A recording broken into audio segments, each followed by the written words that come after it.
Welcome to the United Democrats of Onondaga County. I'm George Kilpatrick, and we're joined tonight by Rachel May. She's a candidate for the 53rd Senate District, and we're taking I'm going to see your questions here on Facebook Live. Anytime you want, just dial in or type in your question, and we'll answer your question for Rachel about her plans for the 53rd Senate District should she be elected. Now, if you're in the Democratic group, you're hoping that she does get elected, right? So get in your questions as soon as you can, and we'll have a good time with Rachel tonight. So Rachel, first of all, congratulations. You were officially declared the winner of the 53rd Senate District seat on election night or primary night. We couldn't do it. Tell me what that last few days was like for you. Well, Spectrum News and the New York Times declared me the winner, but there was enough of a gap between the margin of victory that I had and the number of outstanding absentee ballots that I felt that it was appropriate to wait until the absentee ballots were counted. My whole campaign was about making sure the voters had a voice and a choice, and I felt that it was appropriate to make sure they were all counted before we declared victory. And that's certainly very important. And again, reminding you, I'm not seeing a picture on my phone, but if you're seeing me tonight, make sure that you ask your question live here on Facebook Live with Rachel May. I want to say Rachel Ray, but it's Rachel May, because Rachel May is cooking up democracy, which is a fun thing, right? So we got this apple, because you got all these apple trees outside. You planted yourself. And so you have some fun with cooking this morning. Is that a hobby of yours, or just like you like to have fun with it? I do like to cook. And when we moved into this house, we planted actually 3 apple trees of different varieties that you can't get in the stores, because I thought it'd be fun. This one is called a Tompkins King, and it's really good for pie and applesauce and that sort of thing. We also planted one that in England everybody loves as an eating apple called Cox's Orange Pippin. So I have those 2 kinds. But the Rachel Ray thing was just, I have found on the campaign trail that people are constantly calling me Rachel Ray by accident. And so we made a video about that, and we decided to have some fun with that, and made a video of me in the kitchen saying, I'm not a celebrity chef, but I'm cooking up some democracy. And so it's not a recipe you would actually want to eat, but it's a good recipe for democracy. So you thanked the voters. You said that you have a proud history of leading, Central New York has a proud history of leading progressive movements, and you really wanted to thank the voters for sending you on your way to potentially becoming the next senator from this district. That was important to you. Oh, very important. I mean, I'm honored by this. I've never run for office before. Spent a lot of time out there talking to people, and recruit a lot of volunteers who were also out talking to people, and it's really an honor when they give you that kind of faith of giving you their vote. But I also want to say the turnout was fabulous for this campaign, and I want to thank everybody who voted, even if they didn't vote for me. I think that people who are showing that democracy matters to them, that's really great. So has Senator Valesky, he has conceded officially. He's conceded the Democratic line because yes.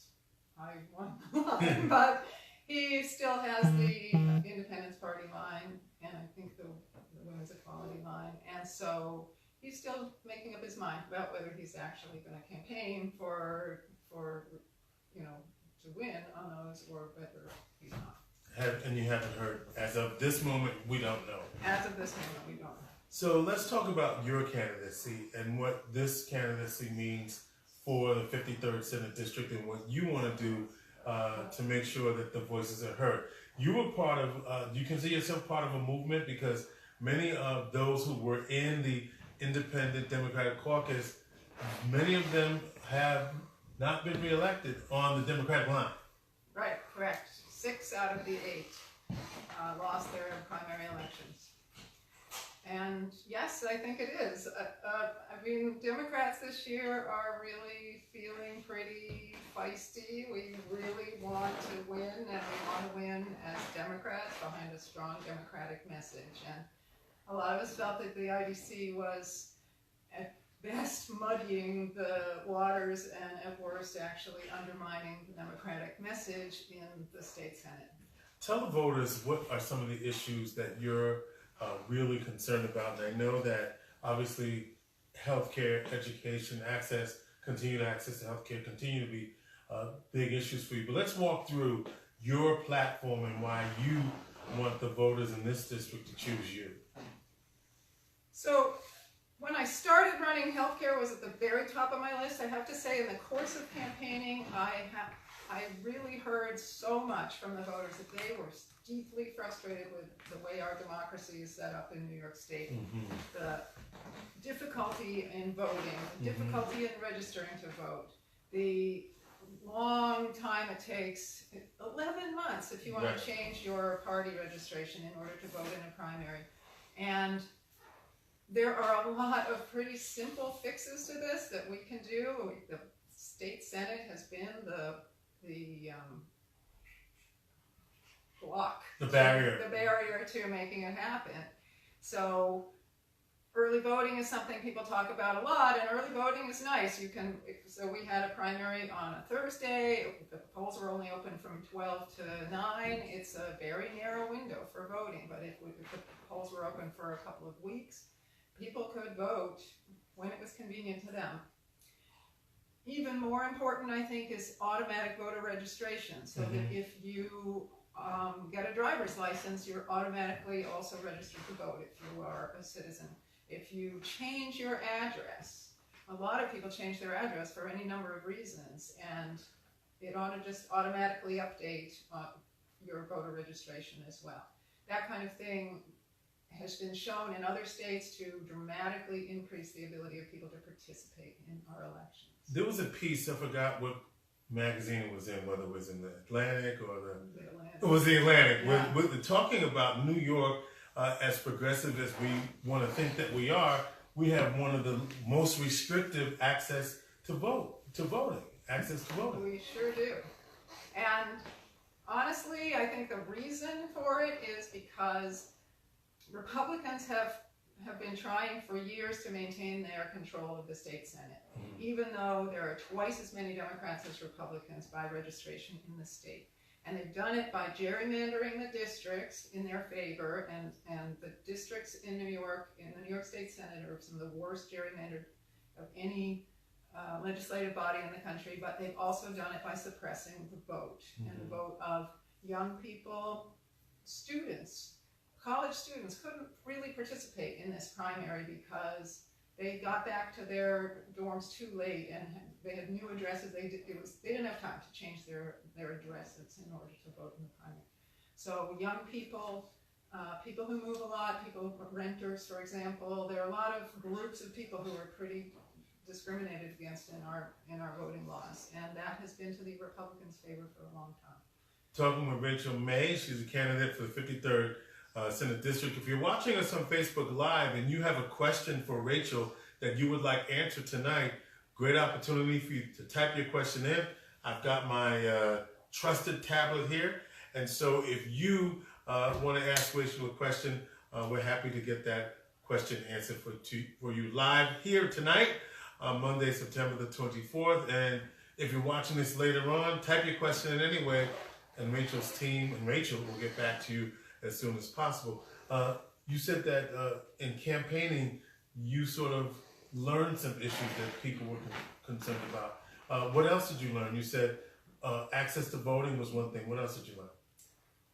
Well, healthcare. The healthcare issue is really important to people. Our healthcare costs are going up rapidly as the national Republicans are undermining the Affordable Care Act.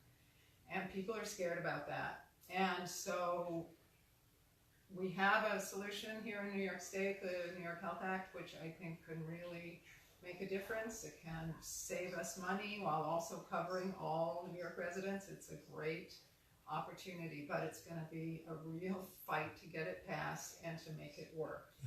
What's the status of it now? Well, as with many things, it has passed in the Assembly multiple times, but it has never come up for a vote in the New York State Senate. So that's one of my priorities, is to make sure it does come up for a vote and that we really work hard to make it work. Can I ask you a question? It's not about the campaign, but right now we're in a moment with Dr. Christine Blasey Ford, who has made allegations against Supreme Court nominee Brett Kavanaugh.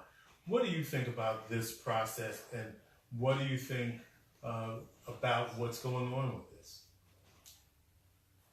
Well, I believe Dr. Ford, and I am horrified by what looks like a repeat of what happened to Anita Hill, where the men on the Judiciary Committee are trying to silence her in every way that they possibly can. I think what we're seeing at the national level is a degree of hypocrisy we haven't seen in a long time. The Republican leadership, which had no trouble keeping a Supreme Court seat open for practically a year when it meant denying President Obama an appointment.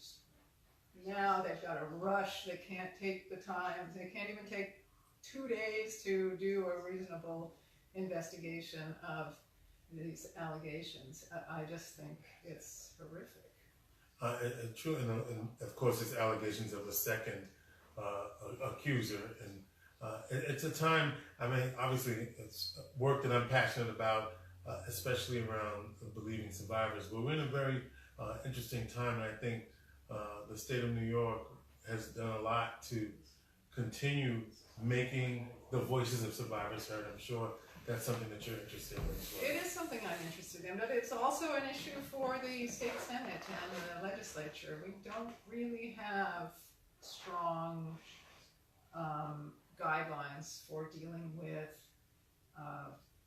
sexual harassment accusations against legislators or people in the government, and we really need a more independent way of investigating those and a more speedy way of investigating those. Your platform also includes community and climate protection as an issue. Why is that important for this district? Well, we're thinking about infrastructure, about this whole region has a real infrastructure crisis. We need to rebuild our water infrastructure, our roads and bridges, but also things like high-speed internet for everyone. And if we can think about the energy infrastructure as well, if we can shift toward green energy, toward solar energy, wind energy, geothermal energy, these are technologies that would employ local people. They're much more localized than a lot of the fossil fuel industries are. They would employ local people, but they would also save local people money on their energy bills. So it's a win-win for the region, and we have a lot of opportunity to make that happen here. And what about the notion of job opportunities? In your role as a state senator, is there ways that you could help facilitate entrepreneurship, perhaps, job opportunities within this area? Absolutely, and that's one of them. This idea of investing in green energy and in infrastructure is one way. You can't outsource those jobs; they have to be to do it here.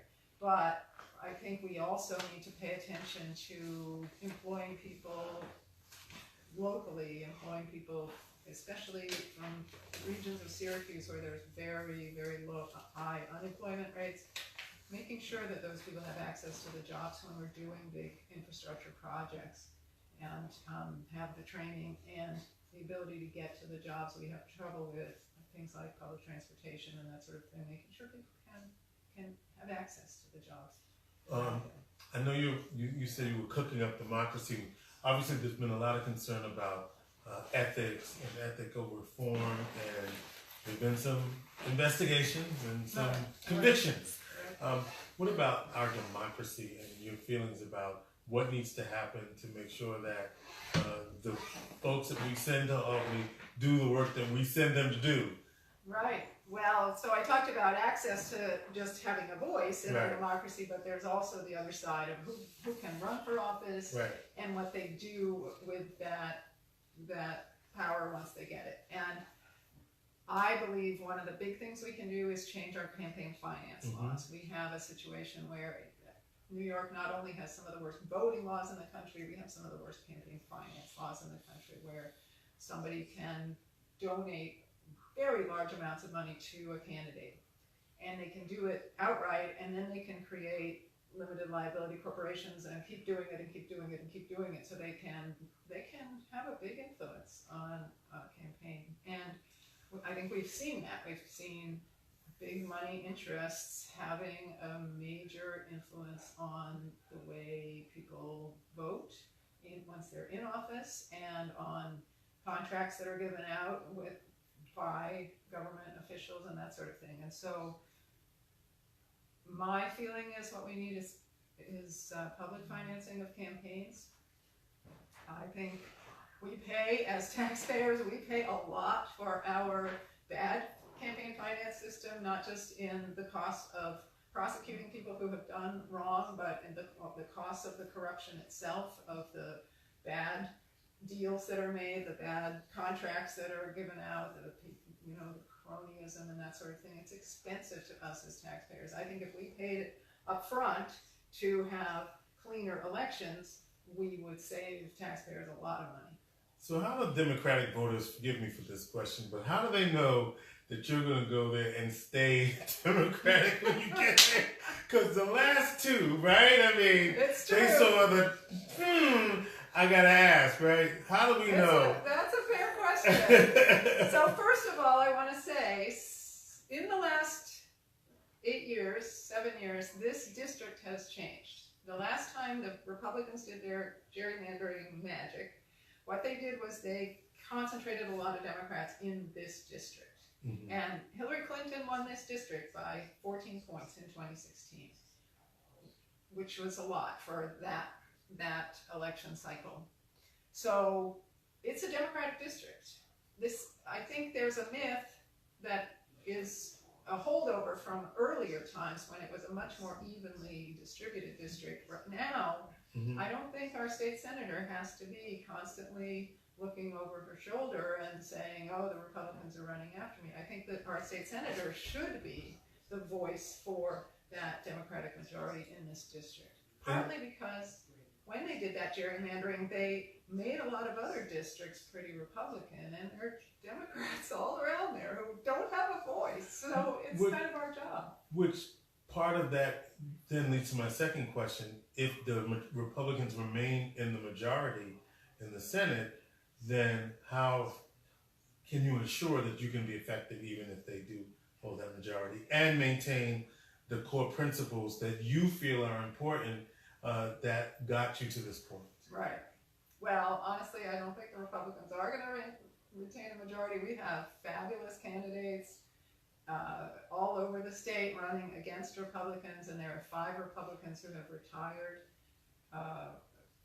already, so that there are 5 open seats, including the seat right next to us that John Mannion is running in, and he's a terrific candidate. So, and that's replicated all over the state. There are a lot of opportunities for Democrats to pick up seats. And what we saw with the primary, with the turnout in the primary, I think the Democrats are really raring to go to elect Democrats this year. But to your question, if Republicans retain the majority, I do think that Democrats are pretty united.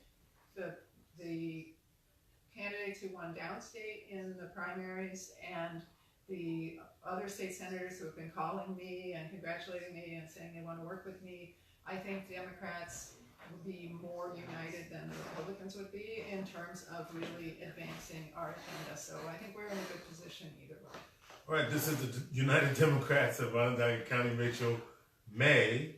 I have to take a breath when I say that. Rachel May is the candidate for the 53rd Senate District seat, running as Democrat.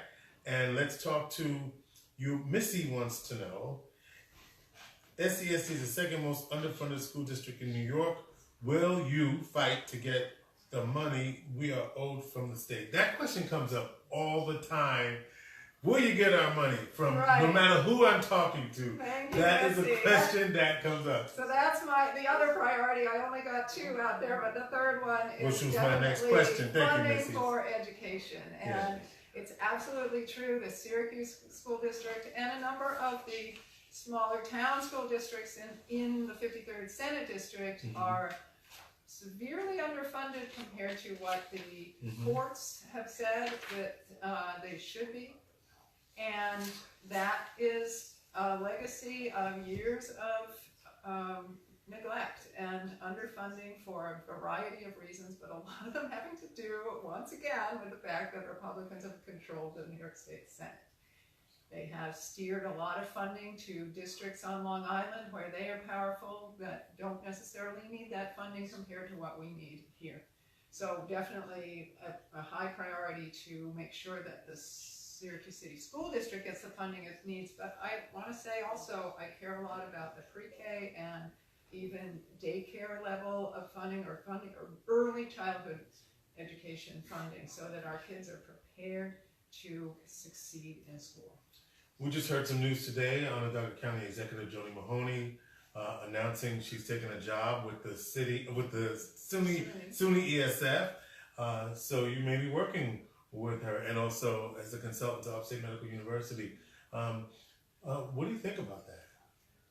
You know, I haven't had a lot of time to look We're all at processing today. that, right? Yeah, but it's a big change, and I don't really know what to think. I'm hoping that it may open opportunities for Democrats. I feel like Democrats have been way underrepresented in the county government, and it's time that we, as our Onondaga County Democrats, are really concentrated on changing that. Well, I asked that in the context of working with the local elected officials to deliver for the district.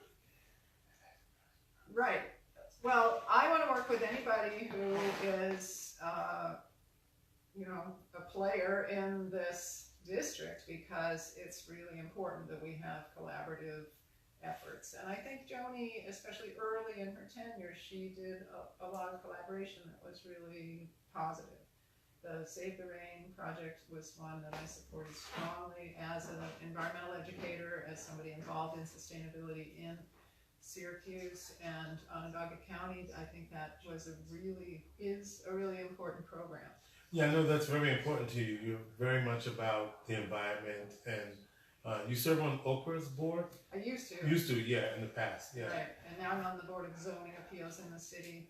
But I'm also an environmental educator at Syracuse University, so that's what I do. And one of the projects I did, I got a bunch of students to build a rain garden on our campus. It was the first time we had a rain garden on the campus, and it was a big success. It captured a lot of rainwater. It was an interesting project because we did it in a parking lot that was going to have a lot of salt, and so it involved planning for salt tolerant species, and in the end we discovered after we planted it that we had created we had added to an endangered ecosystem, that there aren't that many inland salt marshes in the state left anymore, and we had just built one ourselves. Really? So it was a pretty cool project. Yeah. We just have a few moments left. If you have a question for Rachel May, she is a candidate for the 53rd Senate District. Why don't we talk about what the boundaries are for that district? Yeah. Right, so the district includes most of Syracuse except part of the north side, and then 6 towns in Onondaga County: Salina, Cicero, Tully, Fabius, Pompey, and Lafayette. And then all of Madison County, and a piece of Oneida County where the towns of Kirkland and